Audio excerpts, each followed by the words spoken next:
Zea mais atau yang lebih dikenal dengan jagung adalah tanaman biji-bijian yang berasal dari dataran Amerika dan menyebar ke dataran Asia dan Afrika melalui jalur perdagangan yang dilakukan oleh bangsa Eropa.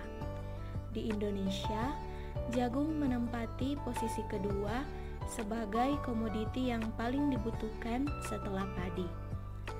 Saat ini akan dijelaskan mengenai anatomi, morfologi, dan juga senyawa kimia dari tanaman jagung. Anatomi jagung. Yang pertama yaitu akar. Akar pada tanaman jagung terdiri dari epidermis, ground tissue, dan juga endodermis yang mengelilingi sistem vaskular akar. Sistem vaskular terdiri dari xilem dan floem.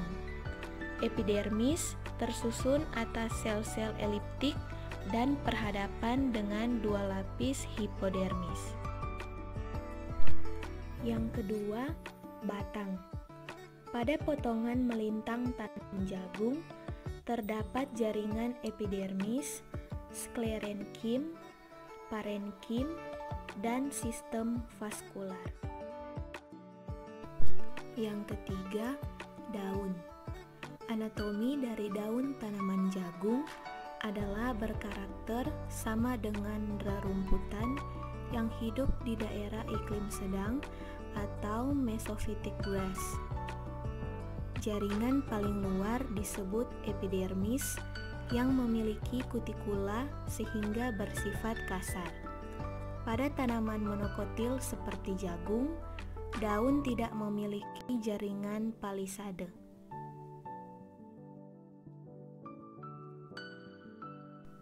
Yang keempat, biji. Embrio pada tanaman jagung terletak di bawah endosperma. Jaringan endosperma bersifat padat. Embrio terdiri dari radikula dan plumula. Radikula pada embrio dilindungi oleh sel-sel coelurisa. Plumula dilindungi oleh sel-sel aleuron. Sel aleuron bertipe kecil, padat, dan berbentuk persegi. Lapisan pelindung paling luar yang menutupi seluruh biji adalah perikarp. Selanjutnya, morfologi jagung. Yang pertama, akar. Sistem perakaran jagung termasuk ke dalam akar serabut yang mampu menembus tanah hingga kedalaman 8 meter.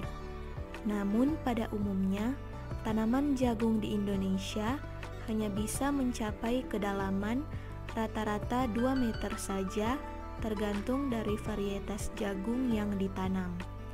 Dikenal ada 3 jenis akar serabut pada tanaman jagung. Yang pertama yaitu akar seminal, adalah akar serabut yang berkembang melalui radikula dan embrio. Yang kedua yaitu akar adventif, yaitu akar yang berkembang melalui ujung-ujung buku mesokotil hingga menjadi akar adventif. Dan yang terakhir adalah akar kait atau penyangga yang merupakan akar yang muncul atau terlihat di atas permukaan tanah. Yang kedua, batang. Batang jagung berbentuk silindris, tak bercabang, berdiri tegak, dan terdiri dari beberapa ruas dan buku ruas, terutama pada masing-masing batang. Ruas terbungkus oleh pelepah daun yang berasal dari buku ruas batang. Yang ketiga, daun. Daunnya berbentuk memanjang sejajar dengan induk tulang daun, mempunyai garis jelas pada masing-masing daun yang mempunyai permukaan licin berlilin dan sedikit berbulu. Ketika usia tanaman masih muda, maka daun-daunnya berwarna hijau muda dan mengkilap. Saat umur tanaman jagung mulai beranjak dewasa, maka warna daun berubah menjadi hijau tua. Dan ketika melewati musim panen, maka daun-daun tersebut akan berwarna kuning. Yang keempat, bunga. Bunga jagung ada dua macam, yaitu bunga jantan dan bunga betina, di mana masing-masing berada di dalam satu tanaman jagung, tetapi letaknya terpisah. Masing-masing kuntum bunga mempunyai struktur yang khas dan tersendiri, berasal dari kelompok Poaceae yang disebut dengan istilah floret. Yang kelima, tongkol. Tongkol jagung akan tumbuh melalui buku-buku jagung yang terletak di antara batang dan daun. Dalam satu tanaman jagung, mampu menghasilkan satu atau dua buah tongkol. Pada umumnya, tanaman jagung hanya akan menghasilkan satu tongkol saja yang produktif.